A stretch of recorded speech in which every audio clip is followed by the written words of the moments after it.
ਭਾਈ ਜਗਤਾਰ ਸਿੰਘ ਹਵਾਰਾ 20 ਸਾਲ ਪੁਰਾਣੇ ਇੱਕ ਹੋਰ ਕੇਸ ਵਿੱਚੋਂ ਹੋਏ ਬਰੀ। ਸਰਦਾਰ ਸਿਮਰਨਜੀਤ ਸਿੰਘ ਮਾਨ ਵੱਲੋਂ ਕਰਤਾਰਪੁਰ ਕੋਰੀਡੋਰ ਖੋਲ੍ਹਣ ਦੀ ਅਪੀਲ। ਪੰਜਾਬ ਸਰਕਾਰ ਵੱਲੋਂ 2 ਗੈਰ ਪੰਜਾਬੀਆਂ ਨੂੰ ਸੌਂਪੀ ਗਈ ਪੰਜਾਬ ਦੇ 2 ਅਹਿਮ ਅਹੁਦਿਆਂ ਦੀ ਜ਼ਿੰਮੇਵਾਰੀ। ਪਾਕਿਸਤਾਨ ਵੱਲੋਂ ਸ਼੍ਰੀ ਹਰਿਮੰਦਰ ਸਾਹਿਬ ਤੇ ਹਮਲਾ ਕਰਨ ਵਾਲੇ ਦਾਅਵੇ ਨੂੰ SGPC ਨੇ ਕੀਤਾ ਖਾਰਜ। ਭਾਈ ਜਗਤਾਰ ਸਿੰਘ ਹਵਾਰਾ ਉਹਨਾਂ ਦਾ ਜਿਹੜਾ ਪੈਂਡਿੰਗ ਆਖਰੀ ਕੇਸ ਸੀਗਾ ਸਦਰ ਖਰੜ ਥਾਣੇ ਦਾ FIR ਨੰਬਰ 144/2005 ਆਰਮਜ਼ ਐਕਟ ਤੇ ਐਕਸਪਲੋਸਿਵ ਐਕਟ ਦਾ, ਉਹ ਐਡੀਸ਼ਨਲ ਸੈਸ਼ਨ ਜੱਜ ਸਾਹਿਬਜ਼ਾਦਾ ਅਜੀਤ ਸਿੰਘ ਨਗਰ ਮੋਹਾਲੀ ਦੀ ਅਦਾਲਤ ਜਿਹੜੀ ਸਰਦਾਰ ਤੇਜ ਪ੍ਰਤਾਪ ਸਿੰਘ ਰੰਧਾਵਾ ਉਹਨਾਂ ਵੱਲੋਂ ਅੱਜ ਬਰੀ ਕਰ ਦਿੱਤਾ ਗਿਆ।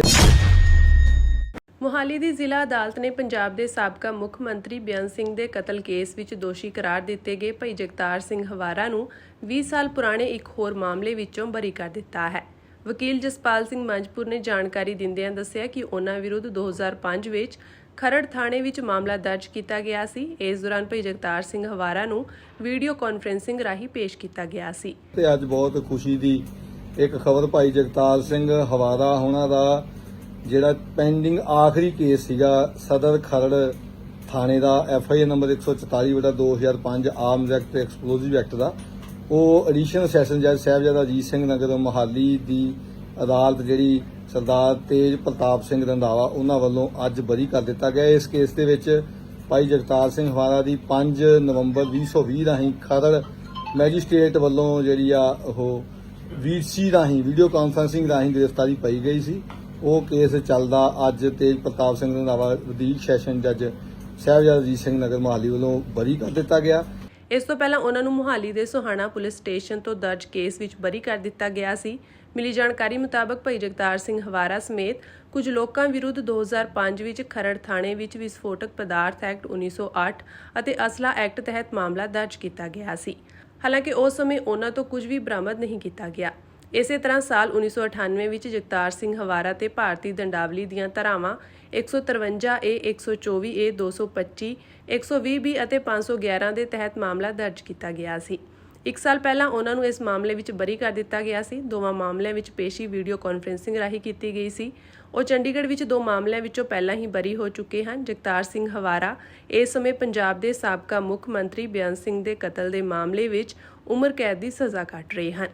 ਤੇ ਇਸ ਕੇਸ ਦੇ ਬਰੀ ਹੋਣ ਤੋਂ ਇਹ ਭਾਈ ਜਗਤਾਰ ਸਿੰਘ ਹਵਾਰਾ ਤੇ ਪਾਏ ਹੋਏ 36 ਕੇਸਾਂ ਦੇ ਵਿੱਚ ਆਖਰੀ ਕੇਸ ਸੀਗਾ ਜਿਹੜਾ ਪੈਂਡਿੰਗ ਸੀਗਾ, ਉਹ ਬਰੀ ਹੋਣ ਦੇ ਨਾਲ ਹੁਣ ਭਾਈ ਜਗਤਾਰ ਸਿੰਘ ਹਵਾਰਾ ਜਿਹੜੇ ਕਿ ਇਸ ਸਮੇਂ ਸੈਂਟਰਲ ਜੇਲ੍ਹ ਨੰਬਰ 15 ਮੰਡੌਲੀ ਨਵੀਂ ਦਿੱਲੀ ਦੀ ਜੇਲ੍ਹ ਦੇ ਵਿੱਚ ਬੰਦ ਆ, ਉਹਨਾਂ ਨੂੰ ਅੱਜ ਵੀਡੀਓ ਕਾਨਫਰੰਸਿੰਗ ਦੇ ਰਾਹੀਂ ਪੇਸ਼ ਕੀਤਾ ਗਿਆ। ਤੇ ਉਹਨਾਂ ਦਾ ਇਹ ਕੇਸ ਬਰੀ ਹੋਣ ਤੋਂ ਬਾਅਦ ਉਹ ਕੇਵਲ ਹੁਣ ਲਾਈਫ ਕਨਵਿਕਟ ਨੇ, ਉਮਰ ਕੈਦੀ ਨੇ CM ਬੇਅੰਤ ਅਸੈਸੀਨੇਸ਼ਨ ਕੇਸ ਦੇ ਵਿੱਚ, ਜਿਹਦੇ ਵਿੱਚ ਉਹਨਾਂ ਦੀ ਅਪੀਲ ਵੀ ਸੁਪਰੀਮ ਕੋਰਟ 'ਚ ਪੈਂਡਿੰਗ ਆ ਤੇ CBI ਦੀ ਅਪੀਲ ਵੀ ਪੈਂਡਿੰਗ ਆ। ਸੋ ਹੁਣ ਅੱਜ ਦੀ ਤਰੀਕ 'ਚ ਅਸੀਂ ਕਹਿ ਸਕਦੇ ਹਾਂ ਕਿ ਹੁਣ ਭਾਈ ਜਗਤਾਰ ਸਿੰਘ ਹਵਾਰਾ ਪਰੋਲ ਦੇ ਵਾਸਤੇ ਜਿਹੜੇ ਐਲੀਜੀਬਲ ਹੋ ਗਏ ਆ। ਸੋ ਉਹਦੇ ਸੰਬੰਧ 'ਚ ਵੀ ਉਹਨਾਂ ਦੀ ਜਿਹੜੀ ਆ ਅਗਲੀ ਪੈਰਵਾਈ ਕੀਤੀ ਜਾਊਗੀ। ਸੋ ਸਮੂਹ ਸਿੱਖ ਸੰਗਤਾਂ ਨੂੰ, ਹਮਦਰਦਾਂ ਨੂੰ, ਸਾਰਿਆਂ ਨੂੰ ਬਹੁਤ-ਬਹੁਤ ਮੁਬਾਰਕਾਂ। ਭਾਈ ਜਗਤਾਰ ਸਿੰਘ ਹਵਾਰਾ ਦਾ ਹੁਣ ਕੋਈ ਵੀ ਕੇਸ ਕਿਸੇ ਅਦਾਲਤ ਦੇ ਵਿੱਚ ਪੈਂਡਿੰਗ ਨਹੀਂ ਰਿਹਾ, ਸਿਰਫ ਉਹ ਉਮਰ ਕੈਦੀ ਨੇ ਤੇ ਪਰੋਲ ਲਈ ਐਲੀਜੀਬਲ ਨੇ। ਹੁਣ ਸਰਕਾਰਾਂ ਨੂੰ, ਕਿਉਂਕਿ ਉਹਨਾਂ ਦੇ ਇੱਕ ਲੰਮਾ ਸਮਾਂ ਜਿਹੜਾ ਜੇਲ੍ਹ 'ਚ ਕੱਟਿਆ ਤੇ 30ਵਾਂ ਸਾਲ ਉਹਨਾਂ ਨੂੰ ਜੇਲ੍ਹ ਦੇ ਵਿੱਚ ਜਾ ਰਿਹਾ ਹੈਗਾ, ਸੋ ਉਹਨਾਂ ਨੂੰ ਜਿਹੜੀ ਆ ਹੁਣ ਬਣਦੀ ਪਰੋਲ, ਜਿਹਦੇ ਕਿ ਉਹ ਹੱਕਦਾਰ ਨੇ, ਹਰੇਕ ਜਿਹੜਾ ਕੈਦੀ ਆ ਹੱਕਦਾਰ ਆ, ਉਹਨਾਂ ਨੂੰ ਪਰੋਲ ਦੇ ਉੱਤੇ ਤੁਰੰਤ ਰਿਹਾ ਕਰਨਾ ਚਾਹੀਦਾ। ਸੋ ਸਾਰਿਆਂ ਨੂੰ ਇੱਕ ਵਾਰ ਬਹੁਤ-ਬਹੁਤ ਮੁਬਾਰਕਾਂ। ਵਾਹਿਗੁਰੂ ਜੀ ਕਾ ਖਾਲਸਾ, ਵਾਹਿਗੁਰੂ ਜੀ ਕੀ ਫਤਿਹ।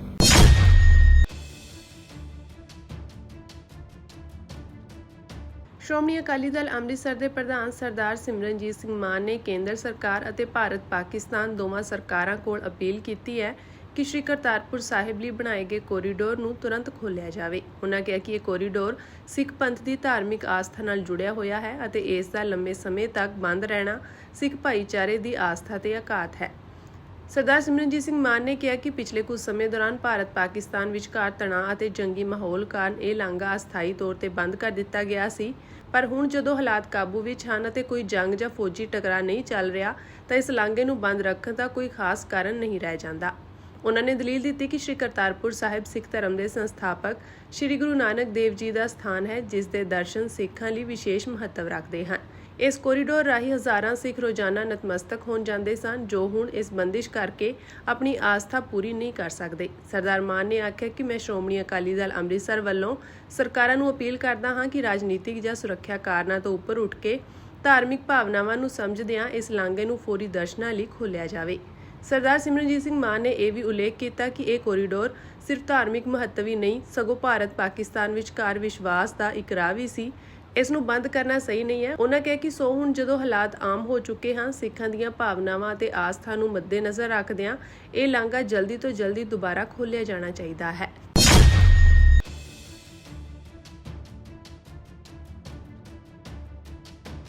ਪੰਜਾਬ ਦੀ ਆਮ ਆਦਮੀ ਪਾਰਟੀ ਦੀ ਅਗਵਾਈ ਵਾਲੀ ਸਰਕਾਰ ਨੇ ਇੱਕ ਗੈਰ ਪੰਜਾਬੀ ਦੀਪਕ ਚੌਹਾਨ, ਜੋ ਪੰਜਾਬ ਦਾ ਨਿਵਾਸੀ ਵੀ ਨਹੀਂ ਅਤੇ ਸੰਦੀਪ ਪਾਠਕ ਰਾਜ ਸਭਾ ਸੰਸਦ ਮੈਂਬਰ ਨਾਲ ਸੰਬੰਧਿਤ ਹੈ, ਉਸ ਨੂੰ ਪੰਜਾਬ ਇੰਡਸਟਰੀਅਲ ਕਾਰਪੋਰੇਸ਼ਨ ਦਾ ਚੇਅਰਮੈਨ ਨਿਯੁਕਤ ਕੀਤਾ ਗਿਆ ਹੈ ਅਤੇ ਦਿੱਲੀ ਸਰਕਾਰ ਦੀ ਸਾਬਕਾ ਸਲਾਹਕਾਰ ਰੀਨਾ ਗੁਪਤਾ ਨੂੰ ਪੰਜਾਬ ਪ੍ਰਦੂਸ਼ਣ ਕੰਟਰੋਲ ਬੋਰਡ ਦੀ ਚੇਅਰਪਰਸਨ ਨਿਯੁਕਤ ਕੀਤਾ ਗਿਆ ਹੈ। ਕਾਂਗਰਸੀ ਆਗੂ ਸੁਖਪਾਲ ਸਿੰਘ ਖਹਿਰਾ ਨੇ ਇਸ ਦਾ ਵਿਰੋਧ ਕਰਦਿਆਂ ਅਤੇ ਸਰਕਾਰ ਤੇ ਸਵਾਲ ਚੁੱਕਦਿਆਂ ਕਿਹਾ ਕਿ ਪਹਿਲਾ ਇਹ ਉਹਨਾਂ ਸਾਰੇ ਆਪ ਵਲੰਟੀਅਰਾਂ ਦਾ ਅਪਮਾਨ ਹੈ ਜਿਨ੍ਹਾਂ ਨੇ ਪਾਰਟੀ ਲਈ ਕੰਮ ਕੀਤਾ ਹੈ। ਦੂਜਾ ਇਹ ਦਰਸਾਉਂਦਾ ਹੈ ਕਿ ਆਮ ਆਦਮੀ ਪਾਰਟੀ ਵਿੱਚ ਲੀਡਰਸ਼ਿਪ ਦੀ ਇੰਨੀ ਕਮੀ ਹੈ ਕਿ ਉਹਨਾਂ ਨੂੰ ਇਸ ਅਹੁਦੇ ਲਈ ਪੰਜਾਬ ਵਿੱਚੋਂ ਕੋਈ ਢੁਕਵਾਂ ਵਿਅਕਤੀ ਹੀ ਨਹੀਂ ਮਿਲਿਆ। ਸੁਖਪਾਲ ਸਿੰਘ ਖਹਿਰਾ ਨੇ ਕਿਹਾ ਕਿ ਇਹੀ ਕਾਰਨ ਹੈ ਕਿ ਮੈਂ ਇੱਕ ਅਜਿਹਾ ਕਾਨੂੰਨ ਮੰਗ ਰਿਹਾ ਹਾਂ ਕਿ ਕਿਸੇ ਵੀ ਗੈਰ ਪੰਜਾਬੀ ਨੂੰ ਪੰਜਾਬ ਵਿੱਚ ਜ਼ਮੀਨ ਖਰੀਦਣ, ਵੋਟਰ ਬਣਨ ਜਾਂ ਸਰਕਾਰੀ ਨੌਕਰੀ ਲੈਣ ਦੀ ਇਜਾਜ਼ਤ ਨਾ ਦਿੱਤੀ ਜਾਵੇ, ਜਿਵੇਂ ਕਿ ਹਿਮਾਚਲ ਪ੍ਰਦੇਸ਼, ਉੱਤਰਾਖੰਡ, ਗੁਜਰਾਤ ਆਦਿ ਵਿੱਚ ਹੈ। ਇਹ ਪੰਜਾਬ ਦੇ ਸਰੋਤਾਂ ਦੀ ਬਾਹਰੀ ਲੋਕਾਂ ਵੱਲੋਂ ਲੁੱਟ ਤੋਂ ਇਲਾਵਾ ਕੁਝ ਨਹੀਂ ਹੈ, ਜਿਨ੍ਹਾਂ ਨੂੰ ਰਾਜ ਪ੍ਰਤੀ ਕੋਈ ਸਤਿਕਾਰ ਜਾਂ ਪਿਆਰ ਨਹੀਂ ਹੈ। ਖਹਿਰਾ ਨੇ ਰੀਨਾ ਗੁਪਤਾ ਦੀ ਨਿਯੁਕਤੀ ਤੇ ਵੀ ਸਵਾਲ ਖੜੇ ਕੀਤੇ ਹਨ। ਖਹਿਰਾ ਨੇ ਕਿਹਾ ਕਿ ਭਗਵੰਤ ਮਾਨ ਨੇ ਪੰਜਾਬ ਵਰਗੇ ਸ਼ਾਨਦਾਰ ਸੂਬੇ ਨੂੰ ਮੁਕੰਮਲ ਤੌਰ ਤੇ ਅਰਵਿੰਦ ਕੇਜਰੀਵਾਲ ਅਤੇ ਦਿੱਲੀ ਦੇ ਹਵਾਲੇ ਕਰ ਦਿੱਤਾ ਹੈ। ਇੱਕ ਗੈਰ ਪੰਜਾਬੀ ਨੂੰ ਇੰਡਸਟਰੀਅਲ ਬੋਰਡ ਦਾ ਚੇਅਰਮੈਨ ਨਿਯੁਕਤ ਕਰਨ ਦੀ ਗੰਭੀਰ ਗਲਤੀ ਕਰਨ ਤੋਂ ਬਾਅਦ ਹੁਣ ਉਸਨੇ ਸਭ ਤੋਂ ਮਹੱਤਵਪੂਰਨ ਅਹੁਦਾ ਪੰਜਾਬ ਪ੍ਰਦੂਸ਼ਣ ਕੰਟਰੋਲ ਬੋਰਡ ਦੀ ਚੇਅਰਪਰਸਨ ਰੀਨਾ ਗੁਪਤਾ ਨੂੰ ਸੌਂਪ ਦਿੱਤਾ ਹੈ, ਜੋ ਆਮ ਆਦਮੀ ਪਾਰਟੀ ਦਿੱਲੀ ਦੀ ਸਕੱਤਰ ਅਤੇ ਦਿੱਲੀ ਸਰਕਾਰ ਦੀ ਸਾਬਕਾ ਸਲਾਹਕਾਰ ਹੈ। ਦੋਵੇਂ ਨਿਯੁਕਤੀਆਂ ਸਪਸ਼ਟ ਤੌਰ ਤੇ ਦਰਸਾਉਂਦੀਆਂ ਹਨ ਕਿ ਕੇਜਰੀਵਾਲ ਆਪਣੇ ਹੱਥ ਠੋਕਿਆਂ ਰਾਹੀਂ ਪੰਜਾਬ ਦੇ ਉਦਯੋਗ ਨੂੰ ਨਿਯੰਤਰਿਤ ਕਰਨਾ ਚਾਹੁੰਦਾ ਹੈ ਤਾਂ ਜੋ ਉਹਨਾਂ ਦੀ ਲੁੱਟ ਤੇ ਕੋਈ ਰੋਕ ਨਾ ਹੋਵੇ। ਮੈਂ ਭਗਵੰਤ ਮਾਨ ਤੋਂ ਸਪਸ਼ਟੀਕਰਨ ਦੀ ਮੰਗ ਕਰਦਾ ਹਾਂ ਕਿ ਉਹ ਪੰਜਾਬ ਨੂੰ ਬਾਹਰੀ ਲੋਕਾਂ ਦੇ ਹਵਾਲੇ ਕਿਉਂ ਕਰ ਰਿਹਾ ਹੈ। ਉਹਨਾਂ ਕਿਹਾ ਕਿ ਇਸ ਸਪਸ਼ਟ ਤੌਰ ਤੇ ਗਲਤ ਨਿਯੁਕਤੀ ਨੂੰ ਤੁਰੰਤ ਰੱਦ ਕਰ ਦਿੱਤਾ ਜਾਣਾ ਚਾਹੀਦਾ ਹੈ ਅਤੇ ਇਸ ਮਹੱਤਵਪੂਰਨ ਅਹੁਦੇ ਤੇ ਕਿਸੇ ਸਤਿਕਾਰਯੋਗ ਪੰਜਾਬੀ ਨੂੰ ਨਿਯੁਕਤ ਕੀਤਾ ਜਾਣਾ ਚਾਹੀਦਾ ਹੈ। ਗੁਰੂ ਰਾਮਦਾਸ ਦੇ ਦਰ ਤੇ ਕੋਈ ਇਦਾਂ ਦਾ ਮੇਰਾ ਜੋ ਵਿਸ਼ਵਾਸ ਹੈ, ਕੋਈ ਵੀ ਆਰਮੀ ਦਾ ਕਮਾਂਡਰ ਜਾਂ ਆਰਮੀ ਦਾ ਜਨਰਲ ਕੋਈ ਇਹ ਸੋਚ ਨਹੀਂ ਸਕਦਾ ਕਿ ਸੱਚਖੰਡ ਸ੍ਰੀ ਦਰਬਾਰ ਸਾਹਿਬ ਵਿਖੇ ਹਮਲਾ ਕੀਤਾ ਜਾਵੇ। ਗੁਰੂ ਰਾਮਦਾਸ ਮਹਾਰਾਜ ਪਤਾ ਨਹੀਂ ਕਿਤਨਿਆਂ ਨੂੰ ਜ਼ਿੰਦਗੀਆਂ ਦਿੰਦੇ ਆ ਤੇ ਕਿੰਨੀਆਂ ਦੀਆਂ ਸ਼ਾਮਤਾਂ ਜਿਹੜੀਆਂ ਜਾਂ ਦਾਸਾਂ ਰਜੋਈਆਂ ਬੇਨਤੀਆਂ ਪੂਰੀਆਂ ਕਰਦੇ ਆ। ਕਿਸੇ ਨੂੰ ਵੀ ਕੋਈ ਘਬਰਾਹਟ 1% ਵੀ ਚਿੰਤਾ ਦਾ ਵਿਸ਼ਾ ਨਹੀਂਗਾ। ਸੰਗਤਾਂ ਜਿਹੜੀਆਂ ਲੱਖਾਂ ਦੀ ਤਾਦਾਦ ਦੇ ਵਿੱਚ ਰੋਜ਼ਾਨਾ ਜਿਹੜੀਆਂ ਗੁਰੂ ਰਾਮਦਾਸ ਦੇ ਦਰ ਤੇ ਨਮਸਤਕ ਹੁੰਦੀਆਂ ਤੇ ਅੱਜ ਵੀ ਸੰਗਤਾਂ ਆਈਆਂ ਹੋਈਆਂ। Golden Temple appeared to be the most prominent. We also received credible intelligence that Golden Temple is a prime target, which we had brainstormed earlier. We mobilized additional modern air defense assets to give a holistic air defense umbrella cover to Golden Temple, which is a veritable symbol of nation's syncretic faith. ਪਿਛਲੇ ਦਿਨੀ ਭਾਰਤ ਪਾਕਿਸਤਾਨ ਵਿਚਕਾਰ ਵਧੇ ਤਣਾਅ ਅਤੇ ਜੰਗ ਵਰਗੇ ਹਾਲਾਤਾਂ ਦੌਰਾਨ ਸਿੱਖ ਭਾਈਚਾਰੇ ਵਿੱਚ ਸਿੱਖ ਗੁਰਦੁਆਰਾ ਸਾਹਿਬਾਨਾਂ ਦੀ ਸੁਰੱਖਿਆ ਨੂੰ ਲੈ ਕੇ ਚਿੰਤਾ ਸੀ। ਹੁਣ ਹਾਲਾਤਾਂ ਵਿੱਚ ਸੁਧਾਰ ਤਾਂ ਹੋ ਗਿਆ ਹੈ, ਪਰ ਭਾਰਤੀ ਮੀਡੀਆ ਵੱਲੋਂ ਇੱਕ ਫੌਜੀ ਦੇ ਹਵਾਲੇ ਨਾਲ ਖਬਰ ਚਲਾਈ ਜਾ ਰਹੀ ਹੈ ਕਿ ਆਪਰੇਸ਼ਨ ਸਿੰਧੂਰ ਦੌਰਾਨ ਪਾਕਿਸਤਾਨ ਨੇ ਸ਼੍ਰੀ ਹਰਿਮੰਦਰ ਸਾਹਿਬ ਤੇ ਹਮਲਾ ਕਰਨ ਦੀ ਕੋਸ਼ਿਸ਼ ਕੀਤੀ ਸੀ ਅਤੇ ਭਾਰਤੀ ਫੌਜ ਨੇ 8 ਮਈ ਨੂੰ ਆਪਣੀ ਮਜ਼ਬੂਤ ਹਵਾਈ ਰੱਖਿਆ ਪ੍ਰਣਾਲੀ ਦੇ ਕਾਰਨ ਇਸ ਪਾਕਿਸਤਾਨੀ ਹਮਲੇ ਨੂੰ ਨਾਕਾਮ ਕਰ ਦਿੱਤਾ। ਭਾਰਤੀ ਫੌਜ ਦੇ ਇੱਕ ਜਵਾਨ ਵੱਲੋਂ ਇਹ ਖੁਲਾਸਾ ਕੀਤਾ ਗਿਆ ਹੈ। ਹਾਲਾਂਕਿ ਇਹ ਦਾਅਵਾ ਕੇਵਲ ਇੱਕ ਫੌਜੀ ਵੱਲੋਂ ਕੀਤਾ ਗਿਆ, ਭਾਰਤੀ ਫੌਜ ਦੇ ਕਿਸੇ ਉੱਚ ਅਧਿਕਾਰੀ ਨੇ ਇਸ ਦੀ ਪੁਸ਼ਟੀ ਨਹੀਂ ਕੀਤੀ ਹੈ।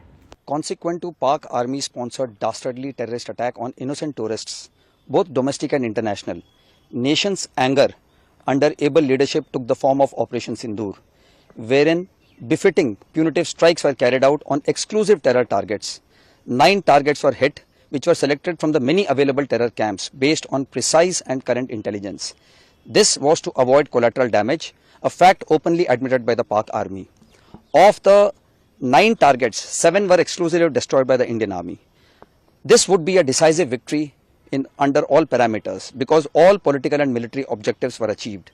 Of these targets, the Murid Ke, which is in proximity of Lahore, houses the Lashkar-e-Tayyaba headquarters, as also the Jaish-e-Mohammed headquarters at Bahawalpur, which were struck with absolute precision.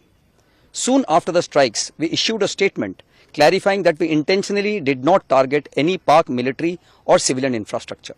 Before the strikes went in, our surveillance, electronic warfare, early warning and air defense assets were suitably deployed. Knowing that Pak army does not have any legitimate targets, we anticipated that he will target Indian military installations, civilian targets, including religious places. Of these, Golden Temple appeared to be the most prominent. We also received credible intelligence that Golden Temple is a prime target, which we had brainstormed earlier.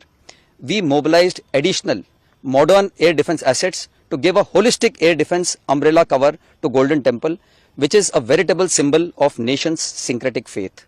On 8th early morning, in the hours of darkness, Pakistan carried out a massive air assault with unmanned aerial weapons, primarily drones and long-range missiles.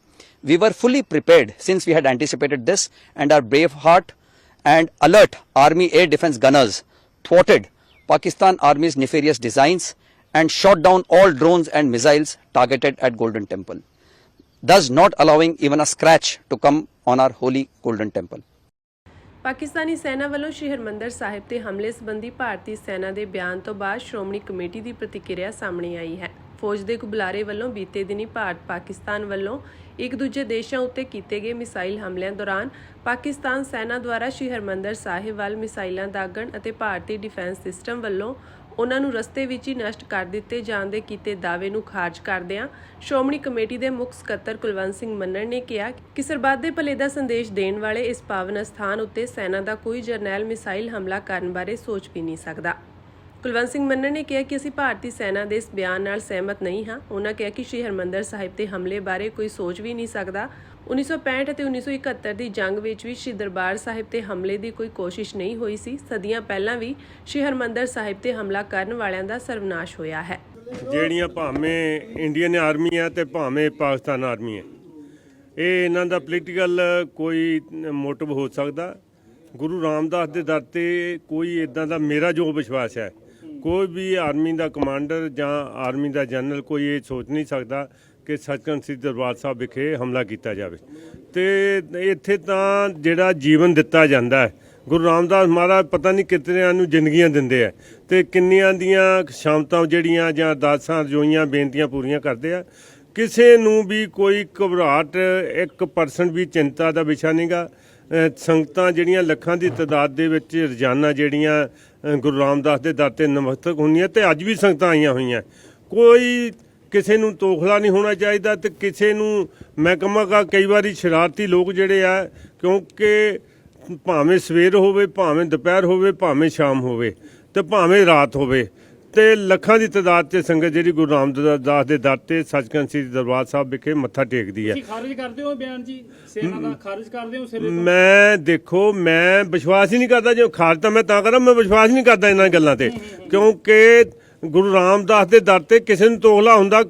ਕਈ ਆਪ ਵੀ ਬਿਆਨ ਦੇ ਦਿੰਦੇ ਆ ਵੀ ਭਾਈ ਦੂਜੇ ਪਤਾ ਨਹੀਂ ਇਹ ਕਿੱਦਾਂ ਦਾ ਦਰ ਹੈਗਾ ਜਿੱਥੇ ਸਵੇਰੇ ਸ਼ਾਮ ਦੁਪਹਿਰੇ ਰਾਤ ਸੰਗਤ ਆਉਂਦੀ ਹੈ ਤੇ ਸੰਗਤ ਦੀ ਆਸਥਾ ਉਸੇ ਤਰ੍ਹਾਂ ਟਿੱਕੀ ਆ। ਸੰਗਤ ਗੁਰੂ ਰਾਮਦਾਸ ਦੇ ਦਰ ਤੇ ਮੱਥਾ ਟੇਕਣ ਆਉਂਦੀ ਆ। ਇਦਾਂ ਹੀ ਸੰਗਤ ਜਿਹੜੀ ਆ ਮੈਂ ਕਹਿੰਦਾ ਹਜ਼ਾਰਾਂ ਸਾਲ ਤੋਂ ਆਉਂਦੀ ਆ ਤੇ ਆਉਂਦੀ ਰਹੇਗੀ।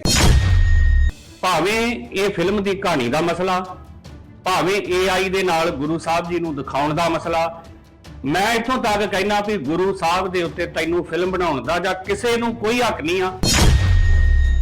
ਇਹਨੂੰ ਛੇਤੀ ਤੋਂ ਛੇਤੀ ਡਿਲੀਟ ਕਰ। ਸਿੱਖ ਇਹਨੂੰ ਪ੍ਰਵਾਨ ਨਹੀਂ ਕਰਨਗੇ।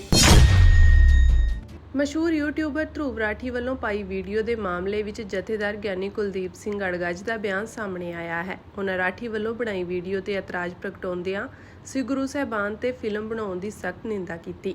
ਉਹਨਾਂ ਕਿਹਾ ਕਿ ਸਿੱਖ ਇਸ ਨੂੰ ਪ੍ਰਵਾਨ ਨਹੀਂ ਕਰਦੇ। ਰਾਠੀ ਇਸ ਵੀਡੀਓ ਨੂੰ ਛੇਤੀ ਤੋਂ ਛੇਤੀ ਡਿਲੀਟ ਕਰਨ। ਮੈਨੂੰ ਹੁਣੇ ਹੀ ਆਪਣੇ ਜਾਣਕਾਰਾਂ ਤੋਂ ਖਬਰ ਮਿਲੀ ਆ ਕਿ ਕੋਈ ਧਰੁਵ ਰਾਠੀ ਨਾਮ ਦਾ ਬਲੌਗਰ ਆ, ਉਹਨੇ ਪੰਥ ਦੇ ਵਾਲੀ ਦਸ਼ਮੇਸ਼ ਪਾਤਸ਼ਾਹ ਸਾਹਿਬ ਸ੍ਰੀ ਗੁਰੂ ਗੋਬਿੰਦ ਸਿੰਘ ਜੀ ਦੇ ਬਾਰੇ ਇੱਕ AI ਦੇ ਨਾਲ ਕੋਈ ਫਿਲਮ ਤਿਆਰ ਕੀਤੀ ਆ। ਪਹਿਲੀ ਗੱਲ ਤੇ ਇਹ ਹੈਗੀ ਆ ਕਿ ਇਹ ਸਮੁੱਚੀ ਫਿਲਮ ਦੀ ਜਿਹੜੀ ਸਕ੍ਰਿਪਟਿੰਗ ਆ ਇਹ ਬਿਲਕੁਲ ਗਲਤ ਆ, ਹੋਣੀ ਨਹੀਂ ਚਾਹੀਦੀ। ਔਰ ਦੂਜੀ ਗੱਲ ਇਹ ਹੈਗੀ ਆ ਕਿ ਉਹਨੇ AI ਦੇ ਨਾਲ ਸੱਚੇ ਪਾਤਸ਼ਾਹ ਗੁਰੂ ਗੋਬਿੰਦ ਸਿੰਘ ਜੀ ਮਹਾਰਾਜ ਨੂੰ ਦਿਖਾਇਆ ਔਰ ਹਰਕਤ ਕਰਦਿਆਂ ਦਿਖਾਇਆ, ਜਦੋਂ ਕਿ ਸਾਡੇ ਸਿੱਖੀ ਦੇ ਵਿੱਚ ਬੜਾ ਸਪਸ਼ਟ ਆ ਗੁਰੂ ਸਾਹਿਬ, ਗੁਰੂ ਪਰਿਵਾਰ, ਉਹਨਾਂ ਨੂੰ ਨਾ ਤੇ ਕਿਸੇ ਵੈਸੇ ਫਿਲਮ ਦੇ ਵਿੱਚ ਫਿਲਮਾਇਆ ਜਾ ਸਕਦਾ ਔਰ ਨਾ ਐਨੀਮੇਸ਼ਨ ਦੇ ਵਿੱਚ ਦਿਖਾਇਆ ਜਾ ਸਕਦਾ। ਇਸ ਕਰਕੇ ਹੁਣ ਇਹ ਜਿਹੜਾ ਧਰੁਵ ਰਾਠੀ ਆ ਉਹ ਇਹ ਕਹਿ ਰਿਹਾ ਵਾ ਕਿ ਮੈਂ ਬਹੁਤ ਉੱਪਰਲੇ ਲੈਵਲ ਤੇ ਇਹਨੂੰ ਲੈ ਗਿਆ, ਜਿੱਥੇ ਮਰਜ਼ੀ ਲੈ ਜਾ। ਗੱਲ ਇਹ ਆ, ਬੰਦੇ ਦਾ ਪੁੱਤ ਬਣ ਕੇ ਇਹਨੂੰ ਛੇਤੀ ਤੋਂ ਛੇਤੀ ਡਿਲੀਟ ਕਰ। ਸਿੱਖ ਇਹਨੂੰ ਪ੍ਰਵਾਨ ਨਹੀਂ ਕਰਦੇ। ਦੱਸ ਦਈਏ ਕਿ ਧਰੁਵ ਰਾਠੀ ਨੇ AI ਦੀ ਵਰਤੋਂ ਕਰਕੇ ਸਿੱਖ ਗੁਰੂਆਂ ਦੀ ਐਨੀਮੇਸ਼ਨ ਫਿਲਮ ਬਣਾਈ ਸੀ। ਰਾਠੀ ਵੱਲੋਂ ਸਿੱਖ ਗੁਰੂਆਂ ਤੇ ਵੀਡੀਓ ਦਾ ਸਿੱਖ ਵਾਰੀਅਰ ਹੂ ਟੈਰੀਫਾਈਡ ਦ ਮੁਗਲਸ ਆਪਣੇ YouTube ਤੇ ਅਪਲੋਡ ਕੀਤੀ ਗਈ ਸੀ, ਪਰ ਭਾਰੀ ਵਿਰੋਧ ਤੋਂ ਬਾਅਦ ਧਰੁਵ ਰਾਠੀ ਨੇ YouTube ਤੋਂ ਇਸ ਵੀਡੀਓ ਨੂੰ ਹਟਾ ਦਿੱਤਾ ਹੈ। ਭਾਵੇਂ ਇਹ ਫਿਲਮ ਦੀ ਕਹਾਣੀ ਦਾ ਮਸਲਾ, ਭਾਵੇਂ AI ਦੇ ਨਾਲ ਗੁਰੂ ਸਾਹਿਬ ਜੀ ਨੂੰ ਦਿਖਾਉਣ ਦਾ ਮਸਲਾ, ਮੈਂ ਇੱਥੋਂ ਤੱਕ ਕਹਿਣਾ ਵੀ ਗੁਰੂ ਸਾਹਿਬ ਦੇ ਉੱਤੇ ਤੈਨੂੰ ਫਿਲਮ ਬਣਾਉਣ ਦਾ ਜਾਂ ਕਿਸੇ ਨੂੰ ਕੋਈ ਹੱਕ ਨਹੀਂ ਆ।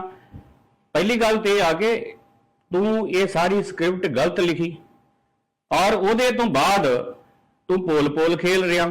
ਤੂੰ ਕਹਿ ਰਿਹਾ ਵਾ ਕਿ ਮੈਨੂੰ ਓਪੀਨੀਅਨ ਦਿਓ, ਇਹ ਗਲਤ ਆ ਜਾਂ ਠੀਕ ਆ। ਕੌਣ ਓਪੀਨੀਅਨ ਦਊਗਾ ਜਦੋਂ ਸਿੱਖਾਂ ਨੇ ਫੈਸਲੇ ਕੀਤੇ ਹੋਇਆ ਕਿ ਗੁਰੂ ਸਾਹਿਬ, ਗੁਰੂ ਪਰਿਵਾਰ ਜਾਂ ਸਾਡੇ ਜਿਹੜੇ ਵੱਡੇ ਸ਼ਹੀਦ ਆ ਉਹਨਾਂ ਦੇ ਉੱਤੇ ਕੋਈ ਕਿਰਦਾਰ ਕੀਤਾ ਹੀ ਨਹੀਂ ਜਾ ਸਕਦਾ।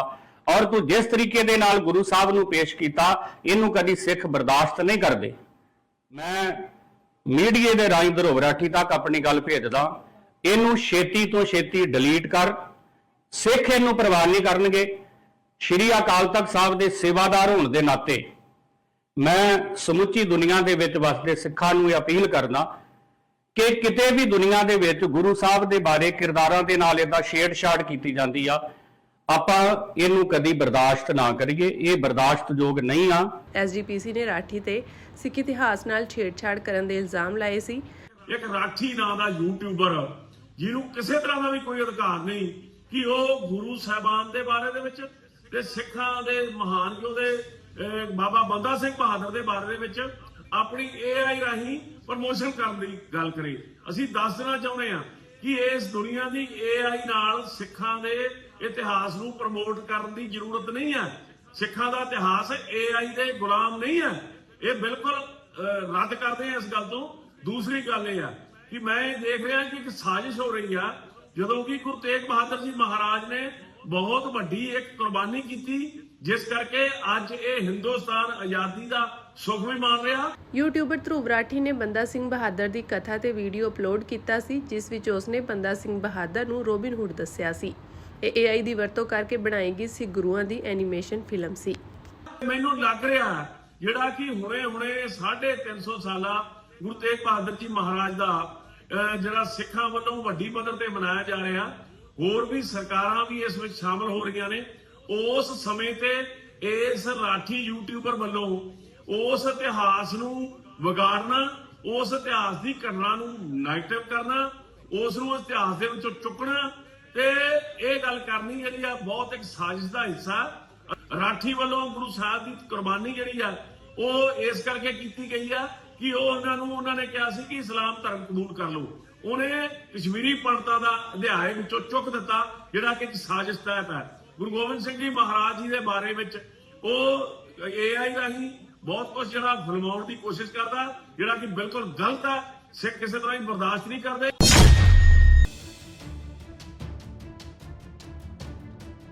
ਅਟਾਰੀ ਵਾਹਗਾ ਸਰਹੱਦ ਤੇ ਝੰਡੇ ਦੀ ਰਸਮ ਭਲਕੇ ਯਾਨੀ 20 ਮਈ ਤੋਂ ਮੁੜ ਸ਼ੁਰੂ ਹੋਵੇਗੀ। ਆਮ ਲੋਕਾਂ ਨੂੰ JCP ਅਟਾਰੀ ਵਿਖੇ ਸਥਿਤ ਦਰਸ਼ਕ ਗੈਲਰੀ ਵਿੱਚ ਜਾ ਕੇ ਪਰੇਡ ਦੇਖਣ ਦੀ ਇਜਾਜ਼ਤ ਮਿਲੀ ਹੈ।